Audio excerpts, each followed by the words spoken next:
하나님 인사합시다. 예수 잘 믿읍시다. 오늘 우리 윤 권사님이 긴 성경을 아주 잘 읽고 여러분도 잘 같이 합독했는데, 그것은 우리 교회 하가다의 훈련의 결과다, 그런 생각이 들어지네요. 고맙습니다. 불란서 영화를 오래전에 제가 본 기억이 나는데, 그때 레치스탕스, 그러니까 독일이 불란서를 지배할 때에 그 이제 레치스탕스들의 모임이 있었는데, 한 그 모임에서 거사를 계획을 했어요. 그런데 그 거사가 탈로가 나고 말았습니다. 그랬을 때 한 대원이 말하기를 아주 절망적인 이야기를 하죠. 모든 것이 다 이제 끝나버렸으니 우리 다 같이 자폭해서 죽어버립시다, 그렇게 이야기를 합니다. 그러자 한 젊은이가 나서서 이런 이야기를 합니다. 아닙니다, 동지들. 아직은 끝이 아닙니다. 우리가 꿈을 잃어버렸을 때 그때 비로소 끝이 올 것입니다. 그런 아주 이야기를 합니다. 아주 인상적인 그런 이야기가 지금도 기억이 납니다. 오늘 우리가 읽은 에레미야서 32장 말씀 한마디로 그 시대의 선지자인 에레미야가 그 백성들에게 희망의 실물 교육을 시키는 내용이 바로 오늘 내용이라고 말을 할 수가 있겠습니다. 지금 유다 나라는 멸망 직전에 있습니다. 곧 에레미야가 이 실물 교육을 한 지 7, 8개월 후에 유다는 멸망했는데, 그때가 BC 586년이지요. 지금 바벨론의 강한 군대들이 예루살렘 성을 이렇게 완전히 포위하고 있습니다. 그때 그 시대의 선지자 에레미야는 57살이었는데 나라의 미래에 대해서 불길한 예언을 계속하는 거예요. 그러니 왕이 좋다 하겠습니까? 하나님의 심판이 가까웠고 이 나라는 멸망할 수밖에 없다. 그러니 하나님께로 회개하고 돌아가라. 자꾸 나라의 멸망에 불길한 예언을 하니까 그때 왕인 시드기야 왕이 에레미야를 체포해가지고 시대 감옥에다가 집어넣은 거예요. 그 시대 감옥은 주로 정치범들이 수용되는 이제 그런 감옥이지요. 바로 그렇게 이제 에레미야가 시대 감옥에 수감되어 있었는데, 그때 이제 에레미야는 하나님의 음성을 들읍니다. 그래서 그의 숙부의 아들, 이게 조카지요. 에레미야의 조카 하나멜이 와가지고 옥을 찾아와가지고 하는 이야기가 무슨 이야기냐면 아나돗에 있는 내 밭을 사주라 이야기한 것입니다. 이스라엘의 그때 법은 뭐냐면 땅을 아무에게 팔 수 없어요. 매매할 수 없어요. 꼭 친인척 위에는 땅을 매매할 수 없는 것입니다. 그래서 하나멜은 누구에게도 이 땅을 팔 수가 없어서 그 삼촌이 되는 에레미야를 찾아와서 내 땅을 사주십시오, 그렇게 이야기합니다. 여러분 상식적으로 한번 생각해 보세요. 지금 나라가 풍전등합니다. 언제 바벨론 군사에 의해서 망할 줄 모르는데, 여러분 나라가 위험이 당하고 전쟁이 일어나고 어려움 당하면 사람들이 어떻게 합니까? 되게 금은보화 챙기지 않아요. 예? 그런데 이런 그 나라가 망하는 판에 부동산, 땅을 사라 한 말, 이거 말이 되겠어요? 여러분 생각해 보세요. 이거 상식적으로서 이해가 안 되는 이야기이지 않습니까? 그런데 에레미야는 그 밭을 사기로 결정을 한 것입니다. 이것이야말로 믿음의 결정이요 희망을 사는 행위인 것이다. 한마디로 에레미야는 나라를 포기하지 않았다고 하는 이야기인 것입니다. 요새 우리나라의 주변을 한번 살펴보십시다. 일본은 완전히 우경화로 치닫고 있고, 중국은 패권화를 지금 하고 있고, 북한은 핵을 지금 만들어가지고 굉장히 예측 불허의 위험한 그런 나라이고, 우리나라도 뭐 어떻게 보면 정치가 실종되다시피 해서 어제도 여의도 강화문 강장의 백성들이 뛰쳐나와서 강장 정치를 지금 한다고 하는 이야기인데 참 어려운 때인 것 같아요. 네, 정말 어려운 때인 것 같은데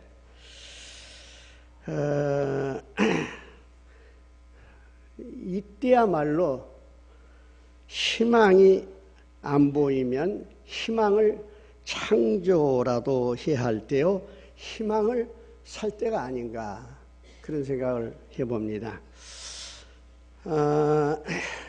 저는 이번에 참 좋은 글을 읽어서 여러분에게 소개하고 싶습니다만은 우리나라의 최고의 지성인 중에 한 사람이라고 이야기하면 이어령 교수를 이야기할 수가 있을 거예요. 이어령 교수는 우리가 아다시피 지금 암에 걸려가지고 87세인데 항암 주사를 맞지 않고 암 투병을 하면서 죽음을 기다리고 있습니다. 그러면서 그는 그런 이야기를 합니다. 죽음을 기다리며 나는 탄생의 신비를 배웠다고 이야기를 하면서 어느 한 기자가 찾아가서 인터뷰를, 생애 마지막 인터뷰를 하는 것이죠. 지금 한국 사회는 어떻게 흘러가고 있습니까? 미래를, 한국 사회의 미래를 낙관할 수 있겠습니까? 하면서 이제 인터뷰를 하지요. 우리가 잘 아는 대로 이어령 교수는 무신론자였습니다.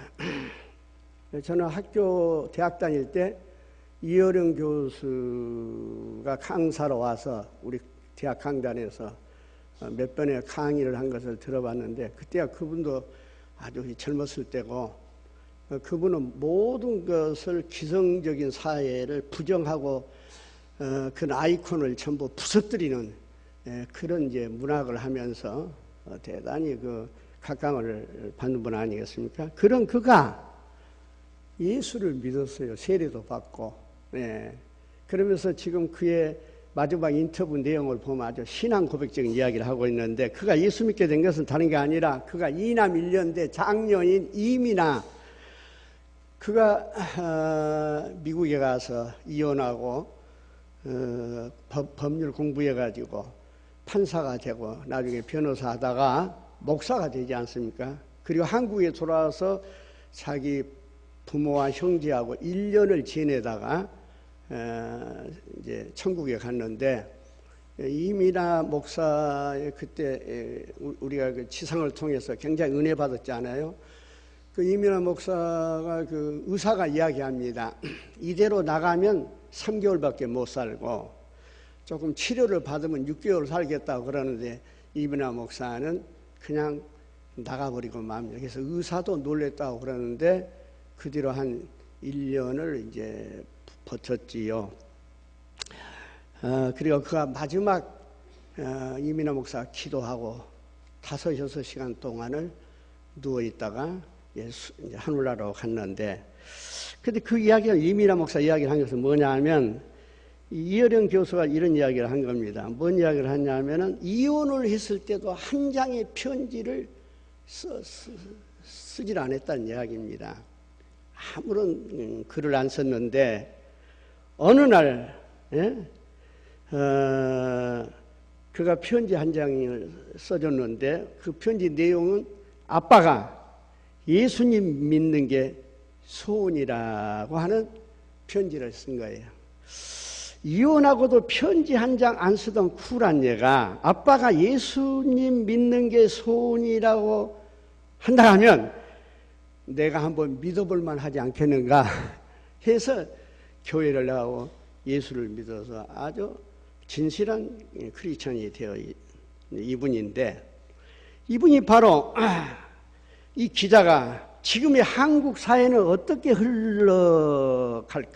미래를 낙관할 수 있겠습니까? 하고 물었을 때 아주 멋있는 이야기를 합니다. 아주 깊이 있는 이야기합니다. 역사는 썰물과 밀물을 반복합니다. 한국은 풍요롭게 지금 잘 살고 있습니다. 어떻게 보면 만조라고 할 수 있을까요? 그런데 세계는 지금 썰물 때를 당하고 있습니다. 그런데 한국 사회도 어쩔 수 없이 세계의 썰물 때와 같이 썰물 때가 왔다고 하는 이야기죠. 그러나 그 말이에요. 썰물이라고 해서 절망해서는 안 됩니다. 왜냐? 썰물이 되고 나면 갯벌이 생기지 않습니까? 그 이야기 한 거예요. 너무나 멋있잖아요? 썰물이라고 해서 절망하지 맙시다. 썰물이 되고 나면 갯벌이 생기니까요. 여러분, 이보다 더 희망이 넘치는 이야기가 어디가 있겠습니까?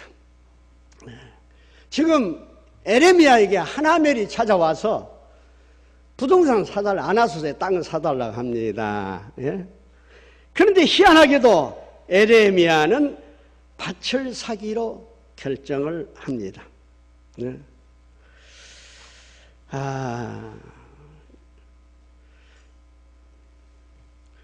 여러분,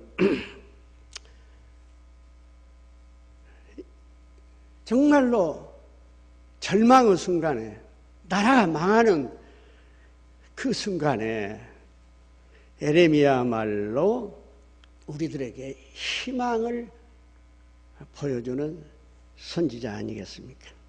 흔히 이야기하기를 에레미야 선지자 눈물의 선지자라고 그렇게 이야기합니다만 저는 눈물의 선지자가 아니라고 생각합니다. 에레미야말로 희망의 선지자다. 비록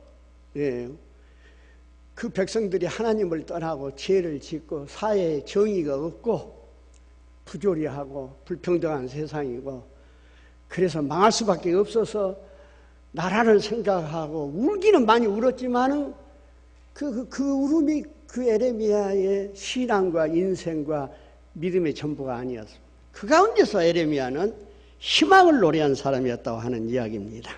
네. 그렇다 하면 우리는 에레미야처럼 어떻게 희망을 창조해야 하겠냐는 이야기입니다. 오늘 어떻게 희망을 우리가 사야 되겠냐 하는 이야기입니다. 난 세 가지 오늘 간단히 이야기 드려요. 첫째는 뭐냐? 우리가 희망의 사람이 되려면, 내일을 여는 사람이 되려면 사람의 말이 아닌 하나님의 말씀을 드려야 될 줄로 믿습니다. 네. 전부 다 유다 백성들이 큰일 났다, 보따리 싸자, 외국으로 다 도망가자. 네.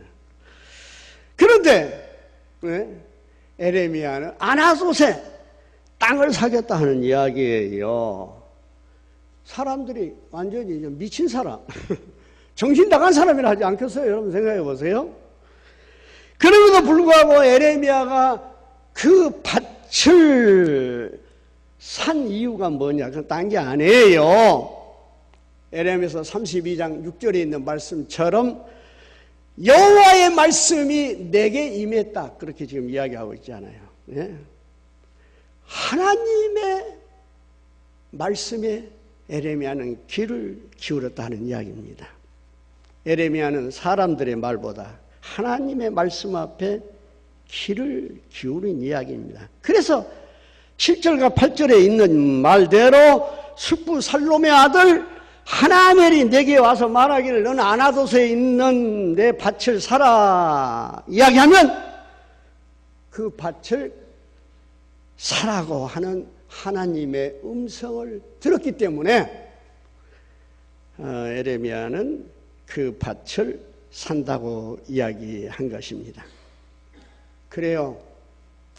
우리가 위기를 당하고 어려움을 당하면은 저도 아파봤으니까 알지만 옛날에 병은 하나인데 약이 100가지인 것처럼 유언별을 비롯해서 이런 말 저런 말 세상에 말들이 많아집니다. 예? 그런데 우리는 그런 말에, 세상의 이야기에, 사람의 말에 우리가 귀를 기울 것이 아니라 우리 그리스도인들은 하나님의 말씀에 귀를 기울여야 될 줄로 믿습니다. 하나님의 말씀에 귀를 기울인다는 건 뭐예요? 이럴 때일수록 우리가 기도 생활을 해야 돼요. 기도는 하나님과의 대화 아닙니까?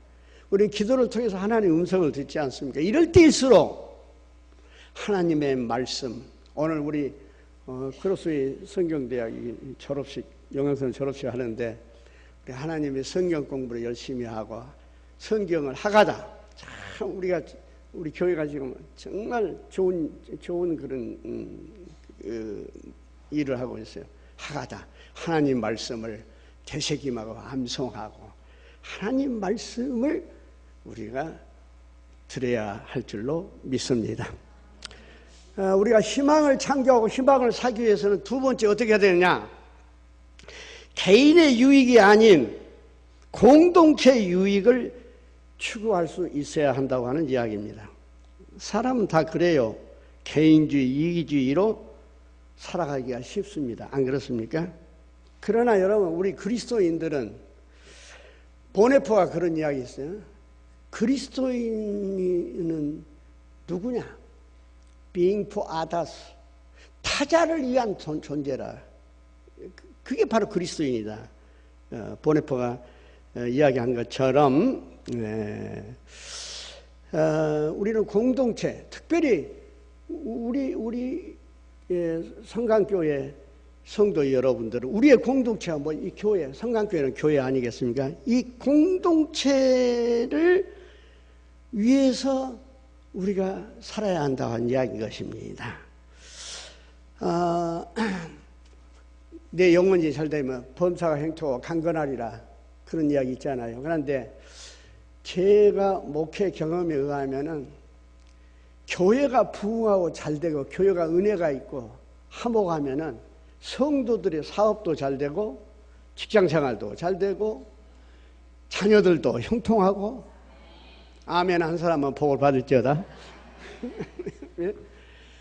교회가 부흥하고 은혜가 잘되면은 다 교회가 성도들이 잘 되더라고요. 그런데 교회가 시험이 있고 환란이 있고 교회가 어려움이 있고 문제가 있고 교인이 막 흩어지고 그러면은 그 성도들의 가정이 정말 어렵게 되는 것을 저는 많이 경험을 해봤습니다. 예. 그래요. 일찍이 우리 주님께서 그런 말씀 하셨잖아요. 하나님 나라를 위해서 헌신할 때 내가 산다는 것. 그 마태복음 6장 33절에 뭐라고 예수님 말씀해요? 너희는 먼저 그의 나라와 의를 구하라. 할렐루야. 그래야만 이 모든 것이 잘 되리라. 예. 그래서 우리는 우리 공동체, 우리 그리스도 우리 형제, 우리 성강교회, 이 교회가 정말 어떻게 하든지 부흥하고 잘 되는데 내가 신경을 써야 돼. 예. 한 사람이라도 내가 전도하고 내가 어떻게 하든지 교회를 정말로 평화하게 하고 교회가 은혜가 넘치고 교회가 발전하고 그래서 우리의 공동체가 아주 잘 되는 역사, 그걸 늘 우리가 생각하고 노력하고 거기에 힘을 보태야 하는 거예요. 사실 에레미야가 지금 그 아나돗에 밭 산다는 것은 개인적으로 보면 막대한 희생이 아니겠습니까? 예? 이보다 더 큰 그런 금은 보아 청계해야 되지 않겠어요? 전쟁이 일어나면 말이야. 내가 살려면 말이죠. 예? 그런데 내가 가지고 있는 것을 다 털어서 예를 들자면 그 아나돗에 그 부동산 땅을 산다는 거 이거 참 얼마나 개인적으로는 손해입니까? 그러나 에레미야는 그 일을 통하여 있어서 그 말이에요. 그 하나님의 백성들에게 매우 유익한 영향을 끼친 것 아니겠습니까? 그 절박하고 패망하는 나라 가운데에서도 그 나라에 대한 희망, 그 백성들에게 대한 희망을 주었다는 이야기입니다. 그것이 그래서 32장 10절에서 11절에 보면 그냥 개인적으로 한 게 아니에요. 모든 사람들을 불러놓고 많은 사람들 앞에서 그 땅을 계약을 하고 두 통의 계약서를 써서 두 통을 봉인해 가지고 그래서 발락이라고 하는 사람에게 한 통을 맡기면서 모든 사람들에게 그 모습을 보여준 것을 볼 수 있습니다. 이것이야말로 희망을 전파하는 것인 것입니다. 이것이야말로 여러분 우리가 지금 바벨론에 의해서 어쩔 수 없이 패망하는지 모르지만 이 땅은 다시 회복됩니다. 역사는 다시 건강해질 것입니다. 이 땅은 하나님께서 언젠가 정상화시켜 줄 것입니다. 그 메시지를 보여주는 것입니다. 세 번째로 우리가 희망을 사고 희망을 창조하기 위해서 어떻게 하느냐? 성령님의 부으심을 우리가 받아야 한다는 이야기입니다. 요엘서 2장 28절 말씀에 보면 그런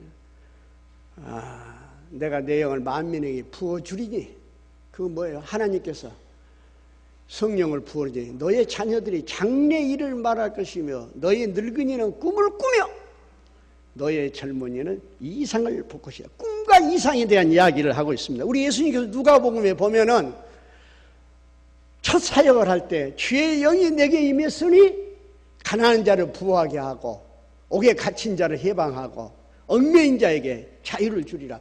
하나님의 영이 예수님에게 임했을 때 이사야 선지자의 말을 인용해서 이야기한 것을 볼 수 있습니다. 요엘도 그 이야기 하잖아요. 하나님의 영이 내게 부어주리니 내게 임하였으니 늙은이는 꿈을 꾸고 젊은이는 이상을 볼 것이다. 예, 꿈과 이상에 대한 이야기를 합니다. 꿈과 이상, 그건 희망을 말한 거 아니에요? 그게 뭐냐? 영이 하나님의 영, 성령이 내게 부어졌을 때 그렇게 된다 하는 이야기인 것입니다. 여러분 먼저 늙은이는 꿈을 꾼다고 했습니다. 노인이 되면 더 영혼의 문제를 더 깊이 우리는 생각해야 된다고 봅니다. 제가 얼마 전에 은퇴 목사님 한 분 만났어요. 저보다 한 2년 먼저 은퇴하신 목사님인데 그 목사님 그런 이야기를 해요. 내가 어느 교회를 나가는데 답답해. 지금 어느 때보다도 나는 은혜를 받아야 될 때인데 나이 먹었으니까 은혜를 받아야 할 때인데 아이고 답답해. 뭐 그런 하소연을 제가 들어본 적이 있습니다. 나는 그 말이 굉장히 귀에 남아 있었어요. 그래, 어느 때보다도 노년에 이르렀을 때 더 은혜를 받아야 된다는 거예요. 다 은혜를 받아야 된다는 거예요. 그렇습니다. 노인이 되면 영혼의 문제를 더 깊이 생각해야 합니다. 성령님을 받아들여서 성령의 열매는 뭐예요? 고린도전서 13장에 사랑 아닙니까? 사랑. 네? 그래서 우리가 미움을 버리고 넓은 마음으로 용서하며 아량을 베풀어야 합니다. 세상의 이익을 탐하는 추한 생각을 버리고 하나님께서 기뻐하실 일을 마지막 날까지 계속해야 합니다. 저는 갈렙을 좋아합니다. 갈렙이요, 85세가 되었어요. 85세. 85세가 되었을 때 여호수아 14장 12절에 뭐라고 이야기합니까? 이 산지를 지금 내게 주소서. 당신도 그날에 들으셨겠죠. 그것은 그 헤브론 지역에 아낙 사람들이 12정탐꾼이 정탐했을 때 그들은 아주 기골이 장대한 장사, 우리는 그에 비하면 메뚜기에 지나지 않는다. 그런 정도의 거인들이 살고 있는 그 땅을 내게 주소서. 내가 그 땅을 정복하겠다는 이야기입니다. 야, 이 갈렙 아주 매력 있는 사람인데 갈렙이 그렇게 이야기할 수 있었던 이유가 뭐냐? 나는 아마도 갈렙은 그 젊었을 때 80세의 소명을 받고 이스라엘의 지도자가 되어서 그 말썽 많은 이스라엘 백성들을 이끌고 힘차게 광야를 행진하는 그 모습이 아마 이 갈렙의 마음속에 깊이 새겨 있었다고 보는 거예요. 그래서 지금 갈렙이 85세가 되었지만은 그가 하나님의 영이 충만하니까 이 땅 헤브론 땅 아낙 자손들이 지금 지배하고 있는 이 땅을 내게 주소서. 그렇게 이야기한 거 아닙니까? 그렇습니다. 이 노인의 꿈은 영원으로 이어져야 합니다. 늙음으로 소멸해 버리는 것이 아닌 미래를 위한 연속으로 말입니다. 여러분, 스피노자가 내일 종말이 올지라도 나를 오늘 사과나무를 심겠다 하는 이야기를 했는데, 우리 노인들은 말이죠, 마치 뜰에 가수 묘목을 심는 노인처럼 자신이 그 나무에서 열매를 따지 못할지라도 할아버지가 심었던 나무의 가위를 먹는 손자를 떠올리며 그 꿈을 심어 놓는 것이 우리 노인의 일이라고 생각이 들어집니다. 그렇게 동의하시면 나이 드신 분은 아멘 하시기 바랍니다. 젊은 사람이 아멘하고 나이 든 사람 아멘 안 할 것 같아요. 예. 그래요.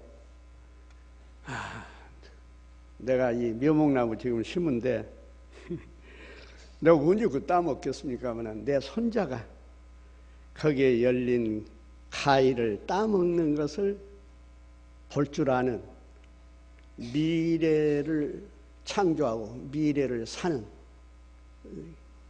그런 그게 노인들이 꿈을 꾼다는 이야기가 바로 그거예요. 젊은이는 이상을 볼 것이다. 이상, 그걸 말해요. 비전이죠, 비전. 여러분, 이스라엘이 포로 생활을 하던 시기에도 청년 다니엘이 가졌던 이상을 생각해 보십시다.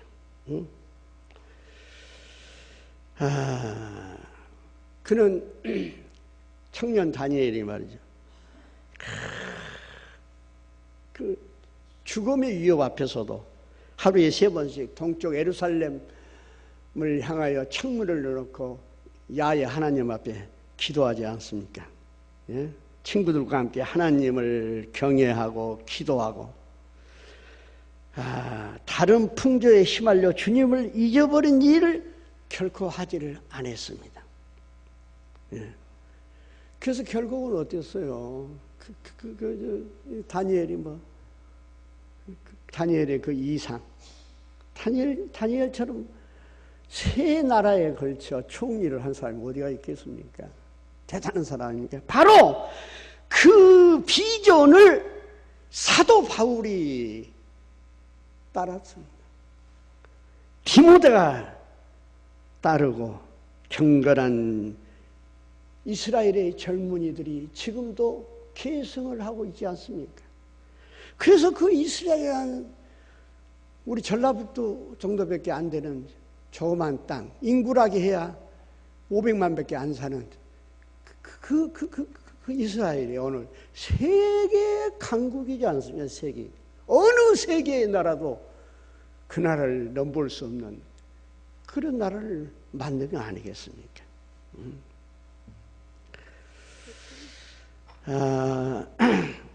사실 우리의 현실은 어둠이 많습니다. 얼마 전에도 신문에 보니까 자살률이 우리나라가 세계에서 제1위고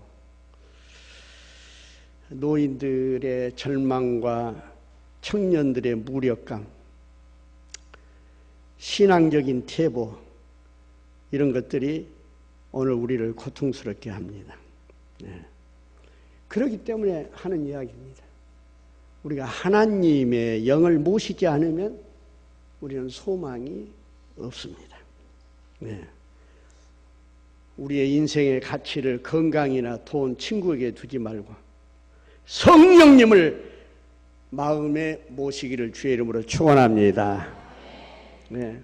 그것이 이 시대의 교회와 세계에 남겨진 인생의 희망입니다. 우리 한신대학을 세웠던 송창근 박사님이 하신 훌륭한 말씀이 있습니다. 벽도 밀면 문이 된다. 한번 따라서 합시다. 벽도 밀면 문이 된다. 우리 내일을 여는 사람, 이 희망의 우리 성강교인들이 되기를 주의 이름으로 축복합니다. 네. 기도하십시오. 하나님 아주 감사합니다. 지금 어두운 시대입니다. 많은 사람들이 절망의 한탄 소리를 내고 있습니다. 그러나 우리는 죽은 자 가운데서 다시 사신 예수 그리스도의 제자들입니다. 죽음을 이긴 희망의 사람들입니다. 주여, 우리 전주성광교회 희망의 교회가 되게 하시고 우리 교인들 희망을 창조하고 희망을 사는 내일을 여는 교인들 되도록 축복하여 주시옵소서.